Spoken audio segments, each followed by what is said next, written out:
Et j'en viens à la délibération DEV 1 qui concerne le plan biodiversité 2025-2030 pour Paris. Et la parole est à Éric Ellers. Merci Monsieur le maire, mes chers collègues. La protection de la biodiversité ne fait pas débat. Elle est une nécessité pour préserver notre patrimoine naturel commun, ainsi qu'une préoccupation de nos concitoyens. Aussi, la mise en œuvre d'une politique de protection de la biodiversité est légitime, y compris dans une ville densément peuplée comme Paris. En effet, de manière assez paradoxale, densité à Paris ne rime pas avec uniformité, notamment pour ce qui est de la présence de la nature. Celle-ci parvient à s'y développer avec une richesse étonnante, y compris dans les quartiers les plus construits. Une ville comme Paris est depuis longtemps un havre de paix pour certaines espèces qui y sont plus à l'abri que dans les campagnes. Dans ces conditions, la question qui se pose à nous n'est pas de se prononcer pour ou contre la biodiversité à Paris et sa protection, mais d'estimer si le plan biodiversité qui nous est soumis est adapté à cet enjeu. Le plan 2025-2030 serait ainsi le troisième, succédant au plan adopté en 2011 puis en 2018. Toute bonne politique doit tenir compte des enseignements de ce qui a déjà été accompli. À ce titre, l'existence d'un bilan du précédent plan, à savoir le deuxième, est seulement évoquée en une ligne, mais sans en extraire le moindre enseignement. Vous conviendrez que c'est surprenant et regrettable. Aussi, nous sommes allés compulser le bilan en question. En 26 pages, on trouve une compilation des actions entreprises par la municipalité en faveur de l'environnement au cours de la durée de ce deuxième plan, et c'est tout. En résumé, aucune évaluation du plan 2018-2024 n'a été réalisée, ce qui explique le silence du nouveau plan sur le bilan du précédent. Nous avons approfondi nos recherches et fait un peu d'archéologie en remontant à ce que le deuxième plan avait retenu du premier. La recherche fut plus fructueuse, puisque cette fois-ci, il avait identifié que le premier plan n'avait pas été jugé suffisamment opérationnel et que les actions avaient été perçues comme difficiles à identifier et parfois à développer. La deuxième question est celle de la gouvernance. Le précédent plan avait prévu de s'appuyer sur 4 instances, dont une composée d'habitants qui a disparu en cours de route. Le troisième plan ne prévoit plus qu'un seul comité parisien de la nature et de la biodiversité. C'est certainement le bon point, d'autant plus qu'il comporte un certain nombre d'objectifs chiffrés et quelques critères d'évaluation. Cela irait plutôt dans le bon sens, en simplifiant ladite gouvernance, mais il reste tout de même muet sur les modalités du fonctionnement de ce comité. Le grand défaut de ce plan, comme pour ceux sur lesquels nous avons eu l'occasion d'intervenir, est son foisonnement en l'absence de toute hiérarchisation des mesures énoncées. Cela fait donc 158 pages qui risquent surtout de caler des armoires en prenant la poussière. La critique énoncée lors de l'évaluation du premier plan reste ainsi valable et n'a pas été prise en compte ni pour le deuxième ni pour le troisième.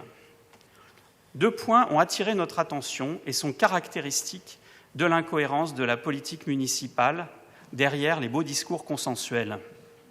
Ainsi, les continuités écologiques sont élevées au rang de grand enjeu pour la biodiversité, c'est exact. Or, depuis que vous êtes aux affaires, vous avez morcelé les espaces verts alors qu'il était possible de créer de grandes continuités végétales urbaines. Ce fut le cas entre ce que sont devenus les jardins Henri Sauvage, Jeanne Vial, dont vous avez parlé, et le futur jardin des Mécanos, qui sont disjoints alors qu'une planification efficace aurait permis de les relier, ce qui avait d'ailleurs été demandé par les participants lors des concertations. Autre illustration de l'inconséquence de votre politique, c'est lorsque vous proposez de renforcer la végétalisation de l'esplanade Nathalie Sarraute, qui fut pourtant inaugurée en 2013 seulement, alors que le premier plan biodiversité était déjà en vigueur. Il s'agit donc de casser un aménagement récent en creusant au passage la dette de Paris. Cet exercice est donc inabouti. Il s'apparente en réalité à un catalogue de bonnes intentions destinée à faire croire à vos préoccupations environnementales, qui se trouvent souvent contredites par les faits. C'est la raison pour laquelle nous voterons contre. Je vous remercie. Merci beaucoup. J'ai entendu beaucoup de choses opposées à la politique que nous menons à Paris. Je crois que c'est la première fois qu'on nous accuse de ne pas être assez écolo. Mais c'est bien, je prends note de cette nouvelle posture et ça me fait plaisir parce que ça veut dire que vous allez continuer à accompagner tous nos efforts en la matière. Et la parole est à Sylvie Poulido. Alors, passer écolo pour une écologiste, ça la met mal. Hein. Alors, sur Nathalie Sarraute, je vais vous répondre sur Nathalie Sarraute. Grosso modo, vous savez, on a les études de sol et il y a beaucoup de réseaux qui passent. Donc, pour végétaliser, et ça, c'était une demande des habitants, c'était très important pour nous d'arriver avec de la végétalisation à Nathalie Sarraute. Alors, effectivement, Nathalie Sarraute, ça ne va pas être extrêmement végétalisé puisqu'on va végétaliser, vous savez, les pieds des ombrières avec des plantes grimpantes qui vont aller au-dessus. Il y a un bon nombre d'habitants qui ont réclamé cette végétalisation. Ça n'a pas été fait en 2018-2024. Moi, je suis désolée, j'arrive un peu tard, mais bon, voilà, vous voyez, je fais des propositions. Sur le morcellement, ensuite, je pense que Gilles va répondre là-dessus, mais sur le morcellement, pas du tout. Au contraire, dans les prochaines actions, vous avez bien vu, on va proposer une réunification qui se fait depuis une volonté des écologistes depuis longue date, une réunification de 3 squares qui sont la Madone, Évangile et Seguin. On va les réunir. Donc là où on peut le faire, on le fait. Vous voyez, le problème, c'est que, comme vous dites, Paris est une ville dense. On ne peut pas non plus inventer des parcs et des jardins là où on ne peut pas. Vous voyez. Ensuite, sur les études, sur le bilan 2018-2024, je vais vous expliquer un truc. On n'a pas assez de recul. Vous savez que quand on installe une biodiversité, par exemple, est-ce que vous avez déjà fait un jardin? Est-ce que vous avez tous un jardin là? Est-ce que vous avez déjà planté dans un jardin? Question. Qui a un jardin?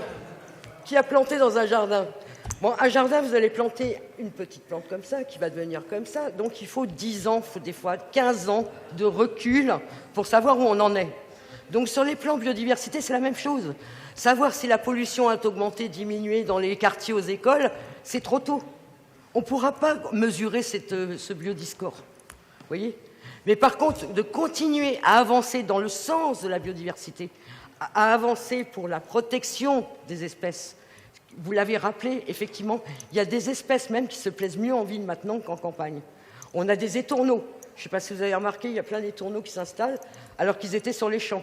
Pourquoi? Parce qu'il n'y a plus rien à manger. Ça, c'est grâce à vos camarades de la FNSEA. Mais bon, à part ça, c'est tout. Voilà, les étourneaux, maintenant, ils viennent manger en ville. Donc, voilà, ce plan de la biodiversité, il est ambitieux. Vraiment, vraiment ambitieux.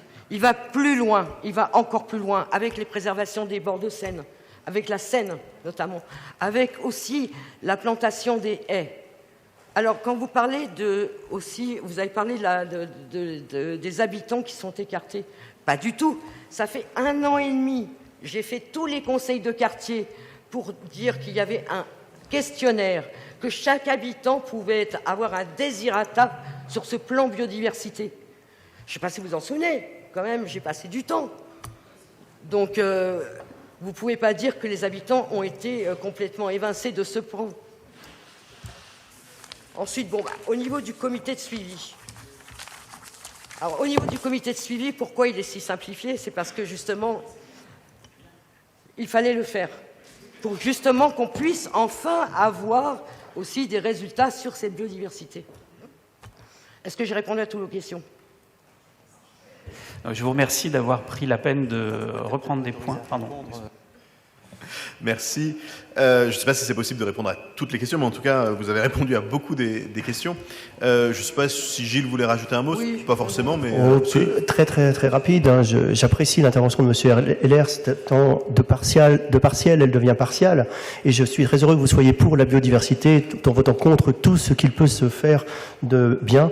Et on avance progressivement, effectivement, parce que avec les Parisiens, on transforme la ville en ville-jardin. Et tout ça, ça entre en résonance avec la votation citoyenne de dimanche dernier, où la plupart des Parisiens ont voté très majoritairement dans quasiment tous les arrondissements, sauf ceux qui sont un peu reculés, pour que la ville piétonise 500 rues et les végétalise.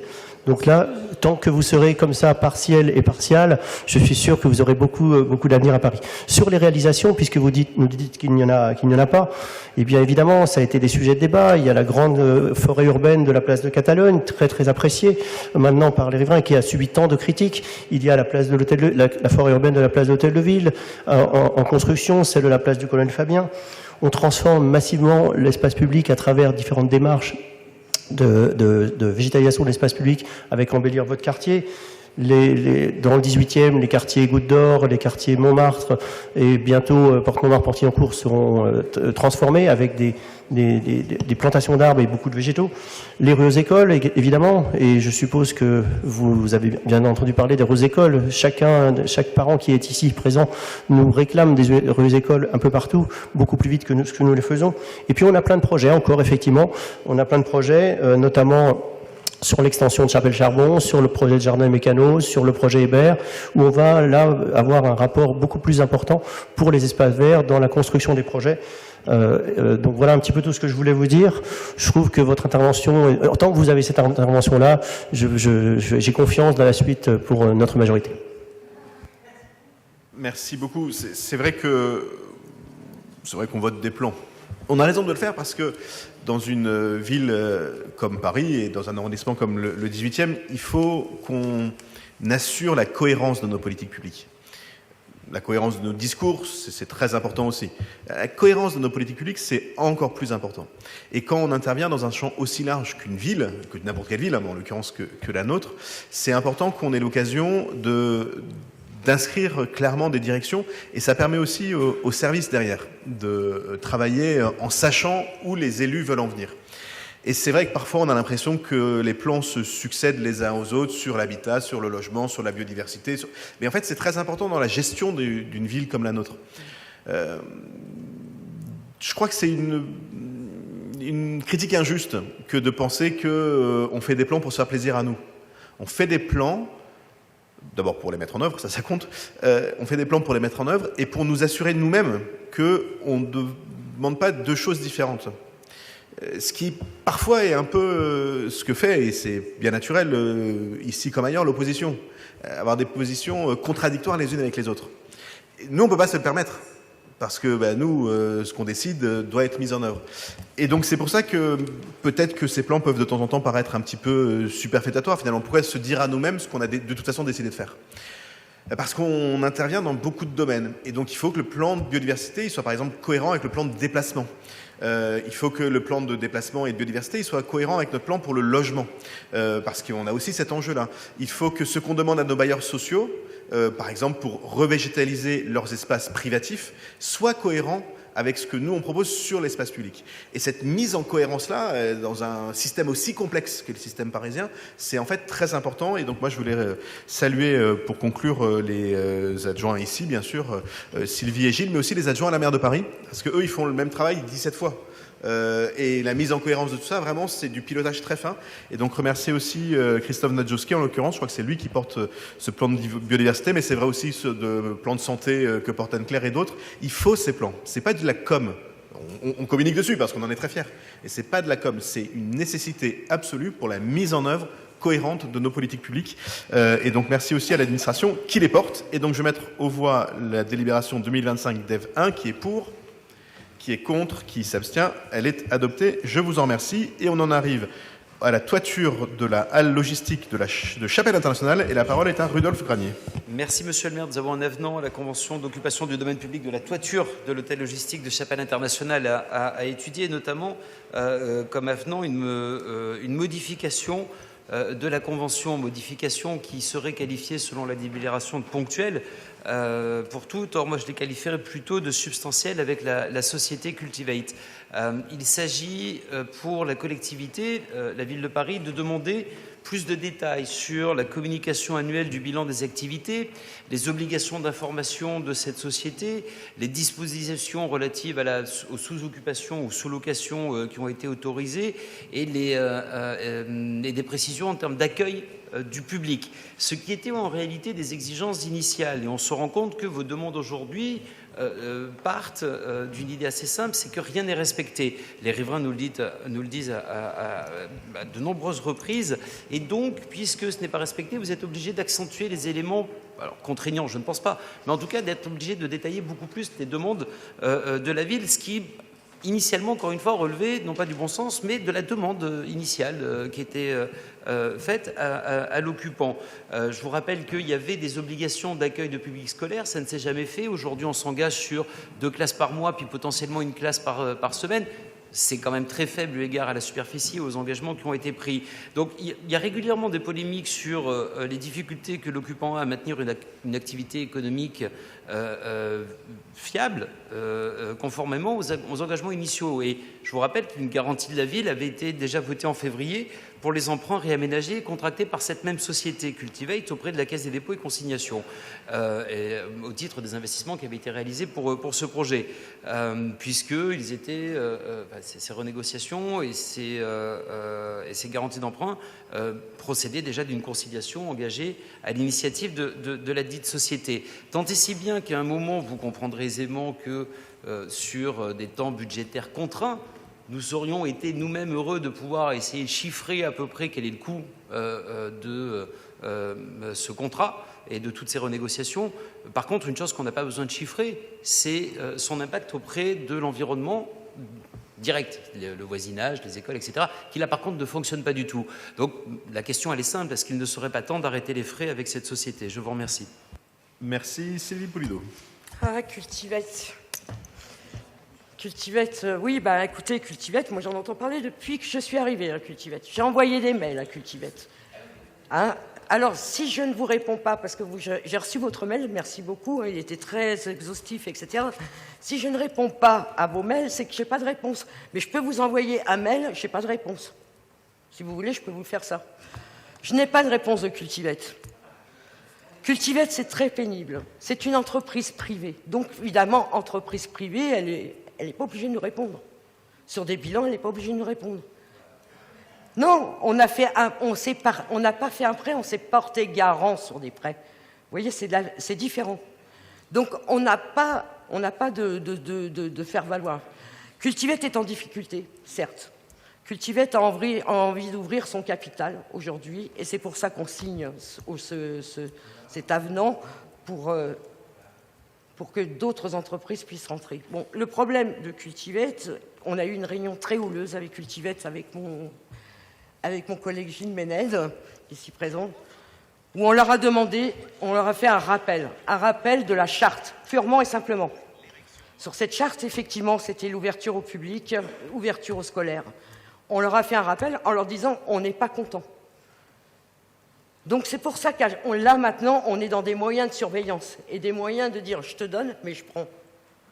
On est obligé de faire ça avec Cultivate. C'est la première fois, et c'est la première entreprise dans le 18e privé, parce qu'il y a d'autres entreprises privées dans le 18e, dans l'agriculture urbaine. On n'a jamais eu ça. C'est la première fois que j'ai ça. Donc on leur demande de respecter la charte. On leur demande d'ouvrir aux scolaires. Alors bien sûr, je les comprends. Ils ne sont pas nombreux, ils ne peuvent pas être au four et au moulin. Ouvrir, produire. Ils nous ont dit qu'ils étaient obligés d'embaucher dans ces cas-là pour faire la visite, etc. Ça aussi, c'est un coût. C'est un coût sur une entreprise privée. Donc du coup, nous, on est pour les aménagements. On leur a proposé ces aménagements-là justement pour répondre. Mais il faut absolument que les scolaires et le public puissent savoir ce qu'il en est de Cultivate. Alors peut-être aussi, sur tout l'ensemble du public et l'ensemble du quartier, on peut aussi proposer des visites type porte ouverte, où on visite l'entreprise. Vous voyez, on peut proposer ça, mais ça, c'est Cultivate aussi qui va nous répondre. Nous, on attend des réponses de Cultivate. Voilà. Est-ce que j'ai été clair, pas clair? Allez-y, monsieur Granier. Alors, c'est moi qui vais... Excuse-moi, c'est moi qui vais donner la parole. Éteins ton micro, parce que sinon ça résonne. En fait, il y a deux sujets différents. Il y a le sujet de cette délibération-là, qui consiste effectivement à un avenant à la Convention d'occupation du domaine public, tout simplement parce que la structure Cultivate change son actionnariat. Et cet avenant est l'occasion aussi pour nous de réinsister lourdement sur ce que nous attendons de cette structure. C'est ce que disait Sylvie. L'autre sujet, c'est le fonctionnement quotidien avec cette structure qui n'est pas idéale, c'est peu de le dire. Sylvie l'a dit avec ses mots. Moi, je confirme que le niveau d'ouverture à ce stade n'est pas à la hauteur de ce qu'on nous attendait. En même temps, on savait aussi dès le départ la difficulté du sujet qu'on traiterait, parce que pour installer la ferme, il a fallu faire de lourds investissements qui ont été payés par une structure privée. Et la structure privée, en l'occurrence, elle a une dette importante qui est liée au coût d'installer de l'agriculture urbaine. Et tous ceux qui ont fait un peu d'agriculture dans leur vie savent que l'investissement, c'est quelque chose d'important au moment où s'ouvre une nouvelle structure. Et donc nous, notre objectif, c'est de travailler à faire mieux, mais pas de dire qu'il faut arrêter complètement, parce que nous croyons que l'avenir est aussi dans notre capacité à produire, y compris en centre-ville. Alors ça a un coût, ça a aussi des recettes, puisque pour le coup la production de Cultivate est effectivement achetée. Ils ne font pas assez de chiffre d'affaires pour compenser les coûts. Mais enfin, cela dit, ils ne font pas zéro de chiffre d'affaires non plus. Donc il y a sans doute un modèle qui peut exister, et je pense que ça vaut le coup de donner sa chance à ce type de système. Et de toute façon, sinon le toit ne serait pas plus ouvert. Et donc, en fait, quoi qu'il arrive, vu de la mairie d'arrondissement et vu de la ville de Paris, on est gagnant à continuer dans une expérience qui est compliquée. Mais enfin, si on ne faisait pas des trucs compliqués, notamment à Paris, on ferait rien sans doute ailleurs non plus. Et moi, je crois que l'agriculture en centre-ville, pour permettre le lien avec la nature, pour permettre l'occupation d'un certain nombre de toits, c'est important. Moi, je me rappelle ce qu'était le toit de la Alfred avant qu'il y ait une occupation positive. Les riverains se rappellent des barbecues qui étaient organisés là. Maintenant, tout ça est très pacifié. Et c'est aussi grâce à la présence humaine de la DGS et de Cultivate. Donc voilà, tout ça est plutôt positif. Maintenant, il faut qu'on fasse, comme toujours et sur tous les sujets, toujours mieux. Mais enfin, on s'était mis la barre très haut et on n'est pas loin de l'avoir atteinte, cette barre très haute. On a encore amélioré, mais on va continuer à le faire. Et là, je ne crois pas à arrêter quand c'est difficile. Je crois que quand c'est difficile, mais que l'objectif est bon, faut avancer. Puis en général, on a cette chance inouïe qu'on est à Paris et que ça finit toujours par marcher. Voilà ce que je voulais rajouter. Un mot, allez-y. Vraiment un mot, remercier ma collègue Pulido pour cette sincérité qui vous honore. Mais en réalité, vous avez un problème avec le privé, qui est assez simple. Question de culture, de dialogue. Pour ce qui est de l'agriculture urbaine, quand vous avez un premier niveau d'indication qu'une structure privée n'arrive pas à dégager suffisamment pour que le modèle soit tenable, je pense qu'on a là une première indication qui nous permettrait de déduire que le modèle n'est pas tenable, sauf à grand renfort de subventions, d'associations coûteuses, et on ne pourra pas parler d'agriculture urbaine, on parlera d'organisation de joyeuseté entre camarades. Mais ce problème avec le privé, moi je sens que ça va se terminer comme ça avec ce toit. C'est finalement comme la Sogérès. Vous n'arrivez pas à gérer le contrat, puis tout d'un coup vous allez le municipaliser, puis tenter de passer pour des héros. Parce que vous avez eu un problème avec le privé, parce que la Sogérès ne respectait pas ses engagements, parce que la Sogérès proposait plus cher. Ils vont vous faire la même chose, Cultivate, parce que ça ne tient pas économiquement. Donc l'annonce pour la prochaine fois, c'est que vous allez municipaliser, mettre une asso, subventionner pour avoir des emplois avec les amis, les copains, les compagnons, les camarades. Donc ça va se faire comme ça, mais tout simplement parce que ce modèle économique fondé sur le privé peut difficilement fonctionner. Vous en avez la preuve. Il faut peut-être réviser l'ensemble et considérer que faire de la culture à Paris, sans doute une ville d'esprit. Faisons des jardins, subventionnons des assos et ne réfléchissons pas à l'équilibre économique. C'est parfait, c'est très bien, admettons-le. Si on commence à rentrer dans une démarche avec le privé, c'est beaucoup plus contraignant. Je vous l'accorde. S'ils n'arrivent pas à dégager quoi que ce soit là-dessus, c'est peut-être qu'il y a un problème sur le fondement du modèle économique. J'ai dit peut-être. En l'occurrence, c'est de l'argent privé qui rejoint un projet privé. C'est donc que les acteurs privés pensent qu'il y a capacité à réussir. Et moi, je crois qu'il faut laisser cette capacité. Moi, j'ai pas de problème avec le privé. Enfin, c'est une façon un peu absurde de voir les choses. J'ai l'impression que vous en avez une. Donc, on est complètement à franc renversé pour le coup. Parce que je pensais que plutôt, plus on était les conservateurs, plus on était attachés à l'économie privée. Et puis, plutôt nous, on l'est un peu moins que les autres. Mais en l'occurrence, c'est pas du tout le sujet de la délibération DEF 14 dont il est question aujourd'hui, puisque c'est justement des capitaux privés qui s'additionnent à des capitaux privés. Donc on est complètement dans le privé du privé là pour le coup. Par contre, le public a à avoir une exigence par rapport au privé. Et donc on en est là et on va continuer à avancer. Et donc je vais mettre au voie la DEF 14. Alors Gérald, un tout petit mot, mais franchement on dérape grave là. Non, c'est juste pour l'intelligence de débat. Parce que comme on a eu un cours d'économie... Règlement. Comme on a eu un petit cours d'économie, c'est juste pour rassurer M. Granier, c'est-à-dire que... Justement, c'est qu'aujourd'hui, et pour vous rassurer complètement, on a les deux méthodes à la caisse d'école, c'est-à-dire qu'on a une partie privée et une partie publique. Donc maintenant, on a la vérité des chiffres. Et je peux vous annoncer maintenant que rien que sur le coût des denrées, on est moins cher que le système précédent. Donc la supériorité du public, voilà. En l'occurrence, oui, c'est pour les Parisiens, on fait gagner de l'argent. C'est-à-dire que les denrées, elles sont moins chères. Donc on gagne de l'argent, oui. Quand on paye moins, on gagne de l'argent. Hein. Je ne sais pas comment ça marche chez vous en économie, mais moi, de ce point de vue-là, ça marche comme ça. Non, alors on ne gagne pas d'argent puisqu'on